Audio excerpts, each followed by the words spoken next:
Hello everybody out there in YouTube land. Today I'm going to show you how to change the end on an air hose to a Milton high flow V-style plug. So the difference is, as you can tell, they're both 1/4 of an inch. And if you look, the inner diameter is quite different. So my impact gun wasn't giving me quite what I wanted, and I looked online and I discovered this stuff. A lot of times you spend money on impact tools and hoses and stuff, but then you get cheap ends at Home Depot and whatnot. The Milton High Flow one looks like that inside. Quite different. It's got a rubber ring instead of a bunch of balls and stuff. And the cool part about it is you don't have to pull it back to put in tools. You just push it in and it'll click on.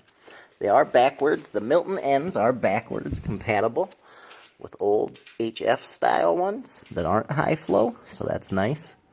But the new or the old HF fittings on the hoses aren't compatible with the V style, so you have to switch them as well. So what you want to do is you want to get your hose. You want to make sure you get a wrench on the bottom part here so you don't wreck your hose, and then up here on this, and then you're going to remove it.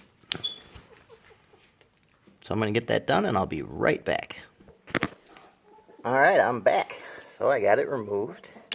So now we're going to put on the Milton one. They're both 1/4 of an inch.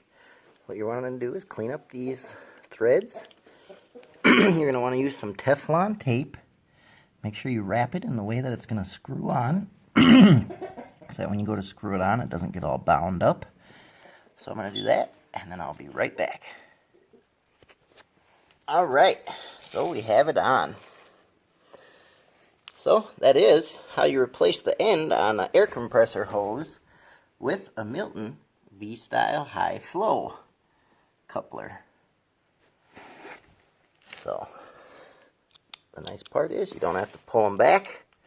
You just push it in and it goes down. And they are compatible with the old style ones as well. So do remember, if you are changing over to all these high flow ones, that you do need to change the one on your compressor as well, or you won't get the whole benefit. They also do make some Milton high flow hoses where it's 3/4 inner diameter and then goes to a 1/4 end. So, alright, I hope this helped you out. If you wanted to know how to change the end on a compressor hose to a Milton V-style high flow, in the comments below, let me know if you guys have any questions. Hit that like button and subscribe. It helps us out. I'll see you guys later.